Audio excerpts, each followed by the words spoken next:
भारत में श्रम विधि का विकास। देश में श्रम विधि का उद्भव औद्योगिकरण के साथ हुआ। ठीक है। 18वीं शताब्दी में भारत केवल कृषि प्रधान देश ही नहीं रहा, अपितु यह एक अधिनिर्माता देश भी बन चुका था। परंतु भारत में ब्रिटिश सरकार ने भारतीय अधिनिर्माताओं को सदैव निरुत्साहित किया, मतलब मनोबल तोड़ते रहिए। ठीक है। पंजीकरण तो धारा कौन सी में? 6 में। ठीक है, 6 ऐसे करके याद रख लो। ठीक है, अब मैंने आपको बता दिया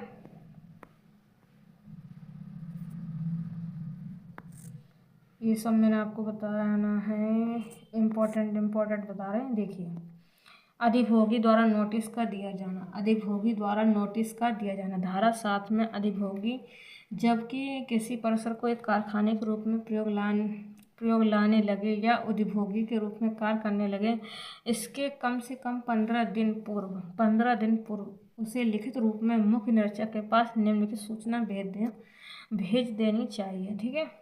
अब मैं क्या बता रही हूँ यहाँ पर देखिए, कारखाना का नाम, अवस्थिति, अधिभोगी का नाम, पता। ठीक है। धारा 93 में यथोलिखित परिसर या भवन जिसमें उसकी सीमाएं सम्मिलित होंगी, स्वामी का नाम और पता वगैरह, वह पता जिस पर कि कारखाना से संबंधित सूचनाओं को भेजा जाना चाहिए, ये सब।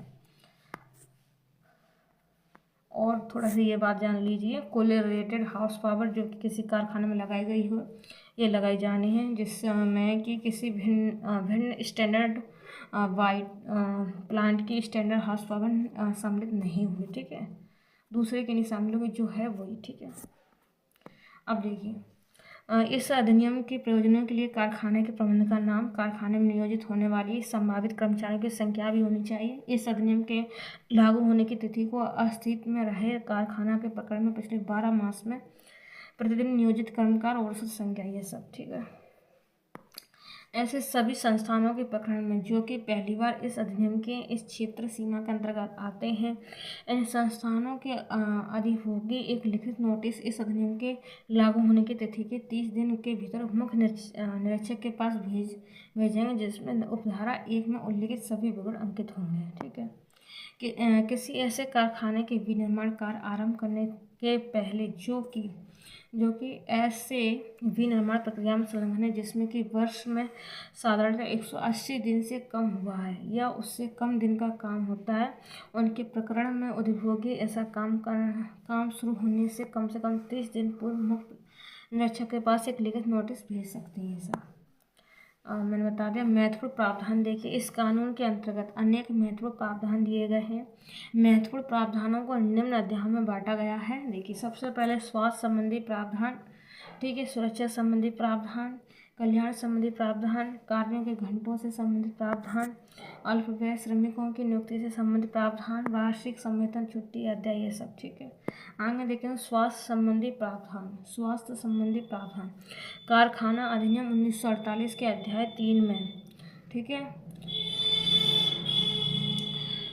धारा 11 से 20 तक स्वास्थ्य संबंधी प्रावधान है, जिसमें 2 प्रधान उद्देश्य मजदूरों के स्वास्थ्य की रक्षा करना, एक स्वच्छ वातावरण बनाने की कोशिश करना। इन्हीं 2 उद्देश्यों को ध्यान में रखते हुए इस कानून के अंतर्गत 10 महत्वपूर्ण प्रावधान दिए गए हैं। ठीक है। इस बात को याद रखना। सबसे पहले सफाई, कचरे तथा बहिस्राव का व्यय और संवातन और तापमान भी अच्छा सा होना चाहिए। ठीक है। और धूल एवं धुआं वगैरह नहीं। ठीक है। कृत्रिम नवीकरण, अति भीड़ नहीं होनी चाहिए, प्रकाश, पीने का जल सही होना चाहिए, शौचालय, मूत्रालय, थूकदान, ये सब। ठीक है। आगे बढ़ेंगे सुरक्षा संबंधी प्रावधान देखिए, कारखाना अधिनियम 1948। ठीक है। अध्याय 4। ठीक है। 4A में धारा, ठीक है, 4A में धारा 21 से 41 तक सुरक्षा संबंधी प्रावधानों को उल्लेख किया है। इस अध्याय के 2 उद्देश्य महत्वपूर्ण हैं। कारखानों में सुरक्षात्मक पूर्ण कार्य की स्थिति उत्पन्न करना, कारखानों में दुर्घटनाओं को रोकना। ठीक है। ये सब इसमें कुछ इस प्रकार से हो गए। मशीनों की घेराबंदी, रुई धुनाई के नज़दीक महिला एवं बच्चों के नियोजन पर प्रतिबंध, ये सब। ठीक है। आंखों की सुरक्षा संबंधी उपकरण की उपलब्धता, अत्यधिक भार न उठाने के नियम। ठीक है। सतह सीढ़ी तथा आने जाने का साफ रास्ता, उत्तोलक भाग का अच्छे धातु का बना होना, ये सब। बस यही है। आगे देखेंगे कल्याण संबंधी प्रावधान। कल्याण संबंधी प्रावधान में देखिए कारखाना अधिनियम 1948 के अध्याय 5 में धारा 42 से 50 तक कल्याण से संबंधित प्रावधान दिए गए हैं। ऐसी सुविधाएं जिसे प्रदान करने से मजदूरों का शारीरिक और मानसिक विकास हो और जिसका अच्छा प्रभाव मजदूरों की कार्यकुशलता पर पड़े, तो इस प्रकार की सुविधाओं को कल्याणकारी सुविधाएं कहा जाएगा। तो ये हमारा किसमें है, कल्याण संबंधी प्रावधान कारखाना अधिनियम के अध्याय 5 में धारा 42 से 50 तक, इसको याद रखना। ठीक है, नेक्स्ट आगे बढ़ेंगे। ये कल्याणकारी सुविधा दो प्रकार की होती हैं। तो सबसे पहले कानूनी कल्याणकारी सुविधा, उदाहरण कारखाना अधिनियम 1948 के द्वारा प्रधान सुविधाएं स्नान गृह की सुविधा, कपड़ों को रखने में सुखाने की सुविधा, प्राथमिक उपचार की सुविधा इत्यादि। ठीक है, ऐच्छिक कल्याणकारी सुविधा में मनोरंजन की सुविधा, व्यायाम संबंधी सुविधा, ये सब। प्राथमिक उपचार इनमें सामग्री की सुविधाएं इसके अंतर्गत हैं। ये सब प्रत्येक कारखाने में दुर्घटना होने की स्थिति में प्रथम उपचार उद्देश्य फर्स्ट एड बॉक्स रखे जाएगा। ठीक है, फर्स्ट एड बॉक्स। ठीक है, 150 मजदूरों पर एक फर्स्ट एड बॉक्स रखना चाहिए, फर्स्ट एड बॉक्स। ठीक है, 150 मजदूरों पर एक। अब देखिए, राज्य सरकार आवश्यक नियम बनाकर यह निर्धारित करेगी इसमें क्या क्या और कौन कौन सी सामग्री रखी जाएगी। सब इस फर्स्ट एड बॉक्स का उपयोग करने के लिए कुछ मजदूरों को इसका प्रशिक्षण दिया जाएगा, वे ही इसकी देखभाल और प्रयोग करेंगे। 500 से अधिक श्रमिक वाले कारखानों में मालिक एक एम्बुलेंस रूम की सुविधा प्रदान करेगा। राज्य सरकार आवश्यक नियम बनाकर यह निर्धारित करेगी कि एम्बुलेंस रूम के साथ कितने मेडिकल पैरामेडिकल स्टाफ रखे जाएंगे। ये सब आप देखिए, आश्रय, आराम तथा जलपान गृह की सुविधा। कम से कम 150 श्रमिक कार्य कर रहे हो उस कारखाने के मालिक एक ऐसे स्थान की सुविधा प्रदान करेगा जहां मजदूर मध्यांतर के समय आकर थोड़ी देर बैठकर आराम तथा घर से लाए भोजन को खा सके। ये सब। ठीक है, अब देखेंगे हम थोड़ा सा इधर,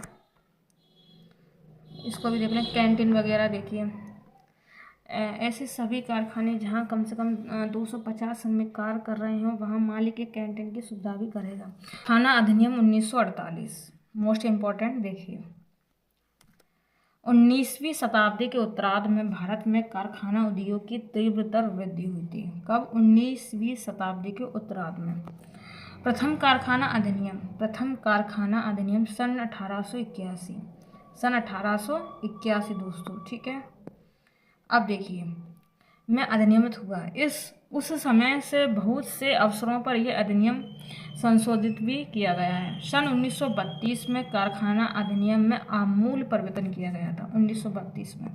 और कारखाना अधिनियम 1934 में पूर्ववर्ती कारखाना विषयक विधि के स्थान पर अधिनियमित हुआ। ठीक है, इस अधिनियम के आमूल परिवर्तन की पुनः आवश्यकता का अनुभव किया गया, जिससे कि लघु औद्योगिक संस्थानों की बढ़ती हुई संख्या को समुचित विधायी संरक्षण प्रदान किया जा सके। दोस्तों पूरी बात याद रखना। आगे देखिए, फलतः कारखाना अधिनियम 1948 अधिनियमित किया गया। इस अधिनियम में कारखानों में श्रमिकों से संबंधित विधि का संकलन एवं संशोधन भी किया गया। श्रमिकों से संबंधित जो काम करते हैं वो श्रमिक होते हैं। ठीक है, आगे देखिए, यह अधिनियम संविधान सभा द्वारा 28 अगस्त, कब? 28 अगस्त दोस्तों, 28 अगस्त 1948 को पारित हुआ। इस पर भारत के गवर्नर जनरल की स्वीकृति सितंबर 1948 को प्राप्त हुई और यह अधिनियम 1 अप्रैल 1949 ईस्वी से लागू हुआ। कब हुआ? 1 अप्रैल 1949 ईस्वी से लागू हुआ दोस्तों कारखाना अधिनियम। आगे देखिए, अधिनियम का क्षेत्र विस्तार। कारखाना अधिनियम 1948 जम्मू और कश्मीर राज्य को छोड़कर शेष संपूर्ण भारत में विस्तारित हुआ था तब। ठीक है, यह सामाजिक विधि है जिसका उद्देश्य सामाजिक सुधार करना है और इसकी व्याख्या इसमें अप्रयुक्त भाषा को खंडित किए बिना विधायी उद्देश्यों की पूर्ति के लिए उदारवादी दृष्टिकोण से की जानी चाहिए। निर्वचन देखिए, कारखाना अधिनियम 1948 की धारा 2 याद रखना। ठीक है, मैं अधिनियम में प्रयुक्त निम्नलिखित शब्दों और अभिव्यक्तियों की परिभाषा दी गई है। जब तक कि संबंधित विषय में कोई प्रतिकूल बात न हो तब तक निम्नलिखित का अर्थ इस प्रकार हो जाएगा। देखिए, वयस्क। अब जब वयस्क है, देखिए वयस्क देखिए, वयस्क से तात्पर्य देखिए, वयस्क से एक ऐसा व्यक्ति अभिप्रेत है जिसने 18 वर्ष की आयु पूरी कर ली है।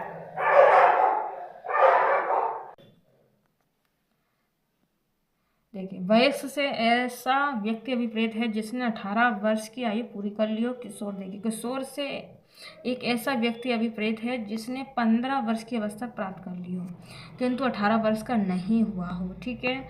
बालक से एक ऐसा व्यक्ति अभिप्रेत है जिसने 15 वर्ष की आयु पूरी नहीं की है। ठीक है। युवा व्यक्ति, युवा व्यक्ति से एक ऐसा व्यक्ति अभिप्रेत है जो कि या तो बालक है या किशोर। ठीक है।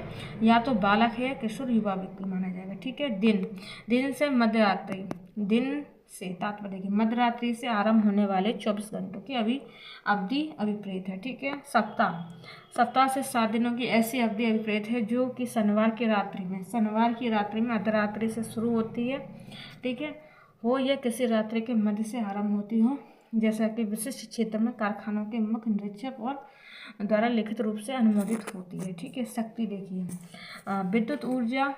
ठीक है। शक्ति से तात्पर्य देखिए विद्युत ऊर्जा या ऊर्जा का कोई अन्य रूप अभिप्रेत है जिसका संचार यंत्र द्वारा किया जाता है, जिसका उत्पादन मानव या पशु द्वारा नहीं किया जाता है दोस्तों। ठीक है। वो हो जाएगी। आइए देखेंगे मूल गति उत्पादक। मूल गति उत्पादक से कोई ऐसा इंजन, मोटर या अन्य उपकरण जो कि शक्ति का उत्पादन करता है अथवा अन्य प्रकार से शक्ति प्रदान करता है, उसको ही मूल गति उत्पादक कहेंगे। ट्रांसमिशन मशीनरी देखिए, ट्रांसमिशन मशीनरी तो कोई सेफ्ट चक्र या ड्रम पुली सिस्टम, कपलिंग क्लच, ठीक है, ड्राइविंग बेल्ट या अन्य यंत्र या युक्ति अभिप्रेत है जिससे कि मूल गति उत्पादक की गति परिष्कृत की जाती है। यह या वह गति किसी मशीनरी या यंत्र द्वारा धारण की जाती है, उसको हम ट्रांसमिशन मशीनरी कह देंगे। अब देखिए नेक्स्ट इधर देखेंगे मशीनरी, ओनली मशीनरी देखिए। और मशीनरी के अंतर्गत मूल गति उत्पादक, ट्रांसमिशन मशीनरी और ऐसे अन्य यंत्र सम्मिलित हैं जिनके द्वारा शक्ति का उत्पादन, परिवर्तन, पारेषण का प्रयोग किया जाता है। विनिर्माण प्रक्रिया देखिए, विनिर्माण प्रक्रिया से निम्नलिखित संबंध है।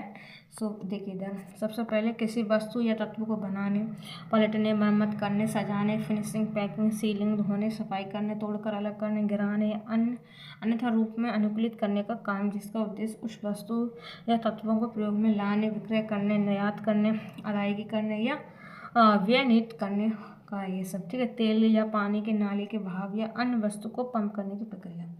विद्युत शक्ति के उत्पादन, रूपांतरण या पारेषण करने का काम, ये सब। मुद्रण के लिए टाइपों को कंपोज करने, लेटर प्रेस द्वारा प्रिंटिंग करने, असमुद्रण, प्रकाशोत्तीकरण या इसी प्रकार की अन्य प्रक्रिया, ये सब। बुक बाइंडिंग काम, ये सब। निर्माण, पुनर्निर्माण, मरम्मत, फिर से फिटिंग, फिनिशिंग या पोतों या बेड़ों को तोड़कर अलग करने का काम, किसी सामग्री को शीतलय में सुरक्षित रखने या एकत्रित करने, ये सब। आगे देखेंगे कर्मकार, मोस्ट इम्पॉर्टेंट कर्मकार है। देखिए कर्मकार से ऐसा व्यक्ति अभिप्रेत है जो किसी विनिर्माण प्रक्रिया में या मशीनरी अथवा विनिर्माण प्रक्रिया के लिए प्रयुक्त परिसर में किसी भाग की सफाई में या विनिर्माण प्रक्रिया अथवा विनिर्माण प्रक्रियाधीन विषय वस्तु के प्रासंगिक या उससे संबंधित किसी अन्य प्रकार के काम में, चाहे सीधे हो या किसी एजेंसी द्वारा, ठेकेदार समेत या उसके मार्फत मुख्य नियोजक के ज्ञान या बिना ज्ञान के, और चाहे मजदूरी या उसके बिना नियोजित हो, परंतु भारतीय संघ की सशस्त्र सेनाओं का कोई सदस्य इस परिभाषा में सम्मिलित नहीं हुआ। ठीक है। ये बात आप याद रखना। नेक्स्ट देखेंगे कर्मकार की परिभाषा में ऐसे कर्मचारी अभिवर्जित नहीं किए हैं जिन्हें कि एकमात्र लिपिकीय कार्य करने को दिया गया है।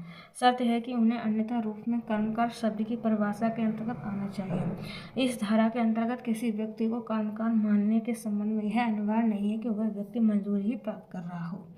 ठीक है। आगे देखें दिन की समय का निर्देशन। अधिनियम की धारा 3 में उपबंधित है कि इस अधिनियम में दिवस का समय भारतीय स्टैंडर्ड टाइम के अनुसार माना जाएगा, जो कि ग्रीनविच मीन टाइम से 5.5 घंटे आगे रहता है। किंतु इस ऐसे क्षेत्र में जहाँ की भारतीय स्टैंडर्ड टाइम का पालन नहीं किया जाता, वहाँ राज्य सरकार के निम्नलिखित के संबंध में नियम बना सकते हैं दोस्तों। ठीक है। आगे बढ़ेंगे हम यहाँ पर विभिन्न विभागों को पृथक करना, पृथक कारखाना। ठीक है। विभिन्न विभागों को पृथक कारखाना अथवा 2 या 2 से अधिक कारखानाओं को एक कारखाना घोषित करने की शक्ति है। आप इसमें है धारा 4 में देखिए, धारा 4 में किसी अधिभोगी द्वारा इस निमित्त आवेदन किया जाने पर राज्य सरकार अपने आप लिखित आदेश और ऐसी शर्तों के अधीन जैसा वह उचित समझे द्वारा निर्देशित कर सकते हैं। ठीक है। अब देखिए, लोक आपात की अवधि में छूट प्रदान करने की शक्ति। देखिए, धारा 5 में लोक आपात के किसी प्रकरण में राज्य सरकार सरकारी राजपत्र में अधिसूचना के द्वारा किसी कारखाने या कारखाने के वर्ग या किसी प्रकार के कारखानों की धारा 67 को छोड़कर अन्य किसी भी धारा के प्रवर्तन से ऐसी अवधि के लिए छूट प्रदान कर सकती है। ठीक है, और ऐसी शर्तों के अधीन ये छूट प्रदान की जा सकती है जैसे कि वह उचित समझे, किंतु इस प्रकार की कोई भी अधिसूचना एक समय में 3 माह से अधिक की अवधि के लिए विज्ञप्ति नहीं की जा रही।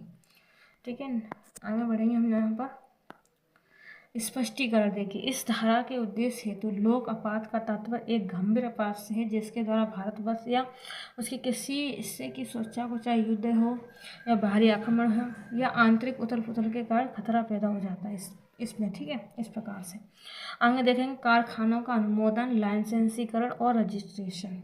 अधिनियम की धारा 6 सरकार को नियम बनाने की शक्ति प्रदान करती है। इस धारा के अनुसार राज्य सरकार निम्नलिखित के बारे में नियम बना सकती है। किसमें? धारा 6 में। ठीक है, अब देखिए, इस अधिनियम के उद्देश्य हेतु किसी वर्ग या किसी प्रकार के अधिष्ठानों की योजनाओं को मुख्य निरीक्षक या राज्य सरकार के समक्ष प्रस्तुत करने के संबंध में। अब मैं थोड़ा सा आपको कैंटीन वाली बात है दोस्तों। अगर हम कोई कारखाना है उसमें 250 श्रमिक काम कर रहे हैं तो वहाँ पर कैंटीन। ठीक है, अब ये मैंने बता दिया। राज्य सरकार आवश्यक कानून बनाकर मालिक को यह आदेश दे सकती है कि मालिक कैंटीन के लिए फर्नीचर, बर्तन, कप, प्लेट, ये सब। ठीक है, कारखाना अधिनियम में किए गए संशोधन। कारखाना की परिभाषा में न्यूनतम कर्मकारों की सीमा को बढ़ाकर 2 गुना किए जाने के संबंध में। सबसे पहले संशोधन के पहले, अब संशोधन के बाद। ठीक है, तो अभी ये होगा, ये पहले होगा। ठीक है, तो अभी हम जान लेते हैं पहले क्या था। देखिए, 2 में बताया गया है कि कारखाना से अपनी प्रसीमा सहित कोई ऐसा परिसर अभिप्रेत है जिसमें क्या क्या होगा। देखिए, आई नंबर में देखिए, इसको हम पूरा बता देंगे फिर इसके बाद ये बताएंगे। ठीक है, अब देखिए थोड़ा सा हम इसको कम कर लेते हैं। देखिए, 10 या अधिक काम कर रहे हों। ठीक है, या पूर्ववर्ती मास के किसी दिन काम कर रहे थे और जिसके किसी भाग में विनिर्माण प्रक्रिया शक्ति की सहायता से की जा रही या आमतौर से इसी तरह की जाती है दोस्तों। ठीक है, इसको पूरा पढ़ देते हैं। 20 या अधिक कर्मकार काम कर रहे हैं या पूर्ववर्ती 12 मास से किसी दिन काम कर रहे थे और जिसके किसी भाग में विनिर्माण प्रक्रिया शक्ति की सहायता के बिना की जा रही है या आमतौर पर ऐसे की जा सकती है। ठीक है, तो ये सब अब थोड़ा सा इधर देख लेते हैं। इधर बता रहा है क्या, देखिए, कारखाना से अपनी परिसीमाओं सहित कोई ऐसा परिसर अभिप्रेत है जिसमें 20 से अधिक कर्मकार काम कर रहे हैं या पूर्ववर्ती मास के किसी दिन काम कर रहे थे और जिसके किसी भाग में विनिर्माण प्रक्रिया शक्ति की सहायता से की जा रही है या आमतौर से इस तरह की जाती है। पहले संशोधन में कितने सदस्य होते थे? 10। अब कितना हो रहा है? 20। बस यही फ़र्क है, बाकी यहाँ पर 20 फिर इसके बाद 40 बढ़ रहे हैं, मतलब लोगों की संख्या बढ़ रही है, बस ये सब है। आगे यहाँ पर देखिए, एक त्रैमास में ओवर टाइम की सीमा 50 घंटों से बढ़ाकर कितना कर दिया है? ओवर टाइम में 100 घंटे कर दी गई है एक त्रैमास में। ठीक है, अब देखिए पहले और अब 64/4। ठीक है, 64/4 अतिकाल के घंटों की कुल संख्या किसी एक तिमाही के लिए 50 से अधिक नहीं होगी और 64/4 इसमें धारा में कहा गया है कि अतिकाल के घंटों की कुल संख्या किसी एक तिमाही के लिए 100 से अधिक नहीं होगी। इस प्रकार से कहा गया है, एक त्रैमास में ओवर टाइम की सीमा 75 घंटों से बढ़ाकर 100 घंटों के लिए किए जाने के संबंध में। ठीक है, यही सब है दोस्तों महिलाओं से रात में कार्य कराने के संबंध में। देखिए,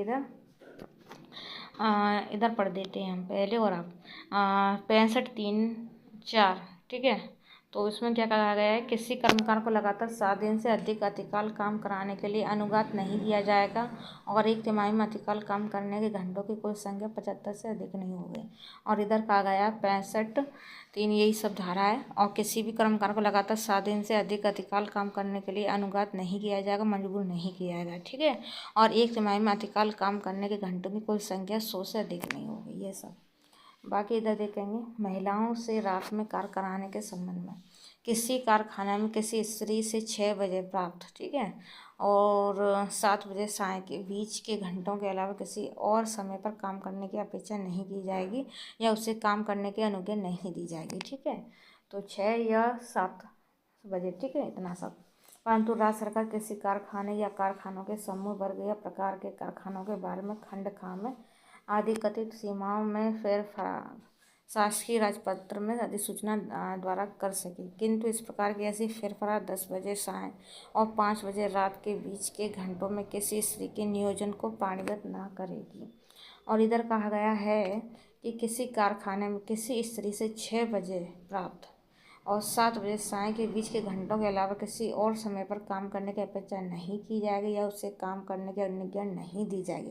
परंतु राज्य सरकार किसी कारखाने या कारखानों के समूह या वर्ग या प्रकार के कारखानों के बारे में खंड खा में अधिकथित सीमाओं में फेरफार शासकीय राजपत्र में अधिसूचना द्वारा कर सकेगी, किंतु इस प्रकार की ऐसी फेरफार 7 बजे साय और अगले 6 दिन 6 बजे प्राप्त के बीच के घंटों में किसी भी स्त्री के नियोजन के लिए की जा सकती है, अगर राज्य सरकार राजपत्र के द्वारा करे तो। ठीक है, इस प्रकार से थोड़ा सा दिया गया है। अब देखेंगे हम सबसे ज़्यादा इम्पोर्टेंट इधर औद्योगिक नियोजन स्थायी आदेश अधिनियम 1946। ठीक है, अब देखिए हमारे देश में स्थायी आदेश के अभाव के कारण विभिन्न संस्थानों के प्रबंधक और कर्मकारों के मध्य संघर्ष की स्थिति हुआ करती है। इस अधिनियम के पारित किए जाने के पहले नियोजन की शर्तें अनुबंधों द्वारा नियंत्रित होती थी। ये अनुबंध प्रत्यक्ष और विपक्षित हो सकते थे तथा विभिन्न औद्योगिक संस्थानों में प्रबंधकों और कर्मचारियों के बीच में संपन्न की जाती थी। उनके स्वरूप में कोई समानता नहीं होती थी। केंद्रीय सरकार द्वारा औद्योगिक नियोजन स्थायी आदेश अधिनियम 1946 पास किया गया। अब इस अधिनियम से आवृत होने वाले सभी नियोजकों के लिए यह अनिवार्य हो गया कि वे अपने अधीन नियोजकों की शर्तें और सेवा दशाओं को सुनिश्चित करें। ठीक है, इसके साथ यह भी आवश्यक है कि उन शर्तों और सेवाओं की दशाओं की जानकारी कर्मकार को भी करा देनी चाहिए, तभी तो कोई मंजूर होगा, पहले बता दो। ठीक है, देनी चाहिए, जिसके अंतर्गत उन्हें नियोजन प्रदान किया गया। ठीक है, इस अधिनियम का प्रयोजन औद्योगिक संस्थानों में नियोजित किए गए कर्मकारों की भर्ती, उन्हें काम से अलग किए जाने, अनुशासनात्मक कार्रवाई, छुट्टियां आदि की शर्तों और दशाओं आदि के बारे में बता देंगे। ठीक है, ये सब।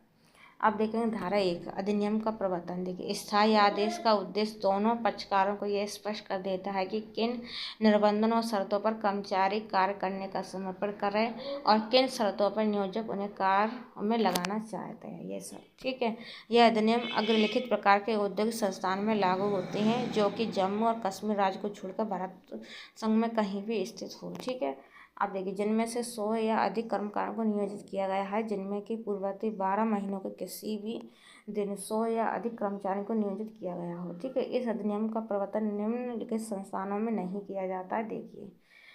देखिए, कोई ऐसा उद्योग जिसके संबंध में बम्बई औद्योगिक संबंध अधिनियम 1946 के अध्याय 7 के उपबंध लागू होते हैं। कोई ऐसा औद्योगिक संस्थान जिसके संबंध में मध्य प्रदेश औद्योगिक नियोजन स्थायी आदेश अधिनियम 1961 उपबंध लागू होते हैं। ऐसी परिस्थिति में जबकि नियोजक स्थायी आदेश के अंतर्गत बीमारी अवकाश प्रदान करने के विकल्प का चुनाव करता है और इस अधिनियम की प्रस्तावना के अनुसार वस्तुतः सेवा की शर्तों का एक ऐसा भाग है जिससे कि नियोजक को बाद हुआ माना जाता है, ये सब। अब देखेंगे थोड़ा से नियमावली दी गई थी। देखिए, सिविल सेवाएं जैसे कि वर्गीकरण, नियंत्रण, अपील नियमावली, ये सब सिविल सेवा, अस्थायी सेवा, पुनरीक्षित अवकाश नियमावली, सिविल सेवा, ये सब थोड़ा सा। ठीक है, भारतीय रेलवे प्रस्थान संहिता, ये सब। कोई अन्य नियमावली जैसे कि इस नियमित समुचित सरकार द्वारा गजट अधिसूचना द्वारा विज्ञापित किए जाए। प्रत्यक्ष ये नियम निजी प्रबंध व्यवस्था के अंतर्गत या संबंधित प्रबंधन व्यवस्था के अधीन औद्योगिक संस्थानों में लागू नहीं होते, फिर भी समुचित सरकार इस अधिनियम का विस्तार जैसा कि वह उचित समझे किसी भी औद्योगिक संस्थान या औद्योगिक संस्थान वर्ग के संबंध में कर सकती है। दोस्तों, अधिनियम की प्रमुख विशेषता देखिए। औद्योगिक नियोजन स्थायी आदेश अधिनियम 1946 की प्रमुख विशेषता देखिए, मोस्ट इम्पोर्टेंट देखिए। प्रत्येक ऐसे औद्योगिक संस्थान के नियोजकों से जिनमें कि यह अधिनियम लागू है या अपेक्षा की जाती है, वह स्थायी आदेश तैयार करे और उन्हें प्रमाणन अधिकारी के समक्ष किसके पास? प्रमाणन अधिकारी के समक्ष प्रमाणीकृत हेतु समर्पित करें। यह अधिकारी साधारणतः श्रम आयुक्त हुआ करता है। ठीक है, कौन सा अधिकारी होगा? वो श्रम आयुक्त होगा। Very very important. इस अधिनियम के अंतर्गत कर्मकारी की परिभाषा में कतिपय परिस्थितियों में पर्यवेक्षीय प्राविधिक व्यक्ति अंतर्विष्ट माना जाता है। प्रमाणकर्ता अधिकारी को इस बात की शक्ति प्राप्त है कि स्थायी आदेशों के प्राकलित में कुछ बड़ी घटी या परिवर्तन कर सके। ये सब चल रहा है, आगे बढ़ेंगे हम।